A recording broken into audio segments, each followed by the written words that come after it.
नमस्कार साथियों। लोकतंत्र के महापर्व के अवसर पर निर्णय की घड़ी में आज अनगढ़ लोकतंत्र की थोड़ी चर्चा कर ली जाए।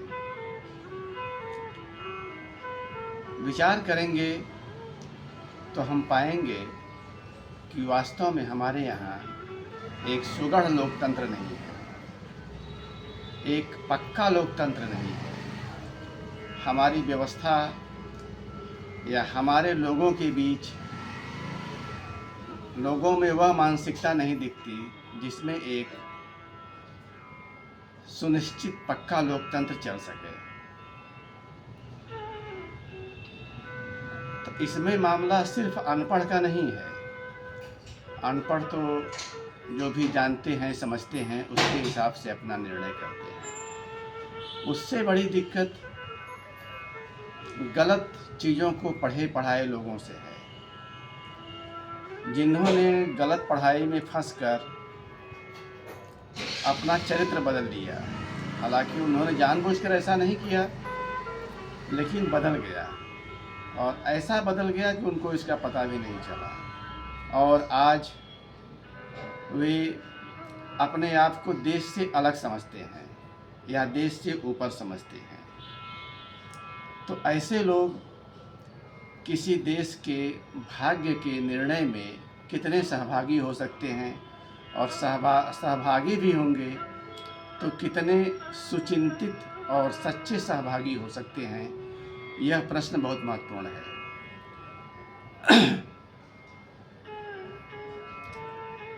हमारे यहाँ लोकतंत्र की सही स्थिति न होने से, और सही स्थिति क्यों नहीं है, क्योंकि हमारे यहाँ राष्ट्र कायदे से बनने ही नहीं दिया गया। राष्ट्र बनने के जो आवश्यक तत्व हैं उन तत्वों को या तो उपेक्षित रखा गया या जानबूझ के उनको उल्टा पुल्टा किया गया।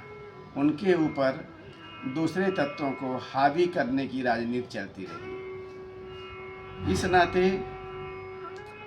आम जनता का आलंबन जो एक राष्ट्र होना चाहिए सच्चे लोकतंत्र के लिए, हमारे यहाँ वही नहीं है। हालांकि ये नहीं कह सकते कि सबके में वही नहीं है, लेकिन ढेर सारे लोगों में। और मानव की स्थिति ये है कि उसे एक आलंबन चाहिए, एक खंभा चाहिए, जिससे उसकी अस्मिता को कहीं सहारा मिले। वह खंभा अगर राष्ट्र है तो वह राष्ट्र के हिसाब से सोचेगा। अगर जाति, धर्म, क्षेत्र, मजहब, पंथ, भाषा है तो उसके हिसाब से सोचेगा। क्योंकि राष्ट्र के रूप में वह प्रतीक, वह मूर्ति कायदे से स्थापित नहीं हो पाई। इस नाते बहुतेरे लोग हमारे यहाँ अलग अलग जगह ढंग से खंड खंड में सोचते हैं, और सोचते ही नहीं हैं बल्कि ये अलग अलग अस्मिताएं एक दूसरे की विरोधी भी हो जाती हैं, एक दूसरे से टकराती भी हैं, और अंततः राष्ट्र को हानि पहुंचाती हैं। ऐसी स्थिति में एक लोकतांत्रिक व्यवस्था और उस व्यवस्था के लिए चुनाव कभी कभी हास्यास्पद हो जाता है।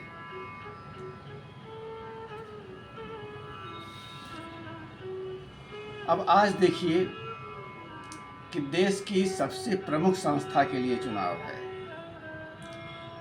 लेकिन हमारे विमर्श बदल चुके हैं। देश के विकास, देश के सम्मान, देश की शक्ति की बात बहुत जगहों से आ ही नहीं रही है, बल्कि उसकी जगह कहीं जाति आ रहा है, कहीं जाति आ रही है, कहीं क्षेत्र आ रहा है। कभी जातीय सम्मान, कभी क्षेत्रीय सम्मान, कभी भाषाई सम्मान, कभी मजहब सर्वोच्च हो जा रहा है। ऐसे में राष्ट्र की स्थिति बड़ी बेचारी हो जाती है। लेकिन है तो है, गनीमत है कि सब में नहीं है। भले ही अधकची ही सही, अधपकी ही सही, बातें लोगों के जहन में अभी भी राष्ट्र के हिसाब से आती हैं,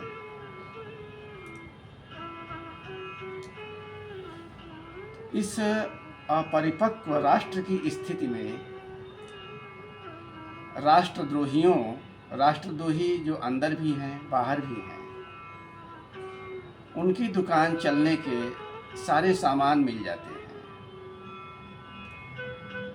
उन्होंने देश के लिए भले न कुछ किया हो, बल्कि देश की स्थिति में कहीं न कहीं रोड़ा ही अटकाया हो, देश को कहीं न कहीं गर्त में ही ढकेला हो, अपने स्वार्थों के चक्कर में, अपने अहंकारों के चक्कर में। लेकिन अगर हमारा राष्ट्र के प्रति या राष्ट्र हमारे लिए एक प्रबल आलंबन नहीं है, तो ऐसे में जो हमारे क्षुद्र आलंबन हैं जाति धर्म क्षेत्र आदि के, उनके नाते जिनको वाकई राष्ट्र की राजनीति नहीं करनी है, उनकी दुकान चल निकलती है। तो हमको अपने चुनाव के समय में इन दुकानदारों को भी देखना होगा और राष्ट्र के हिसाब से चलने वाले लोगों को भी देखना होगा।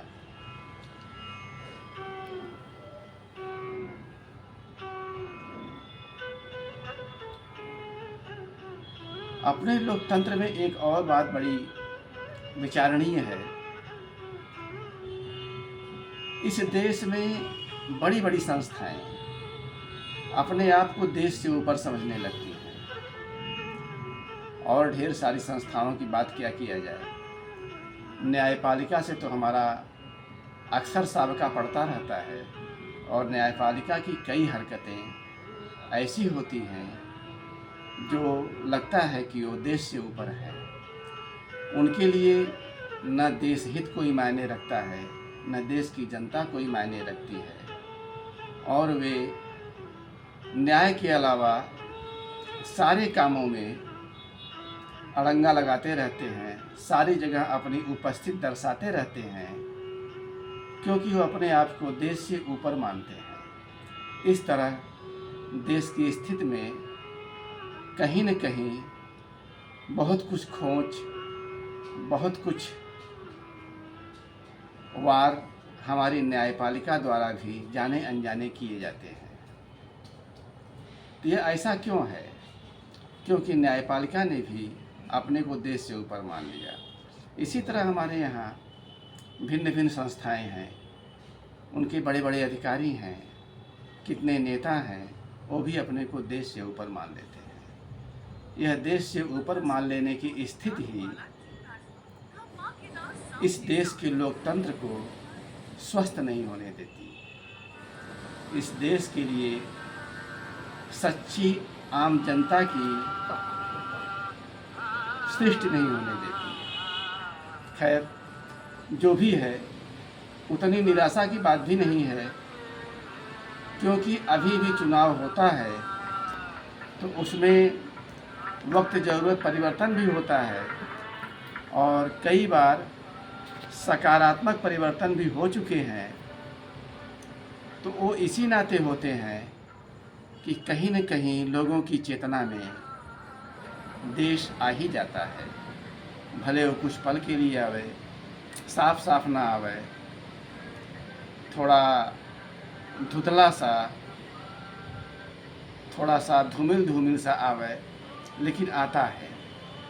इस नाते ही उम्मीद की जा सकती है कि हमारा देश भी चलेगा, हमारा लोकतंत्र भी जिंदा रहेगा। नमस्कार।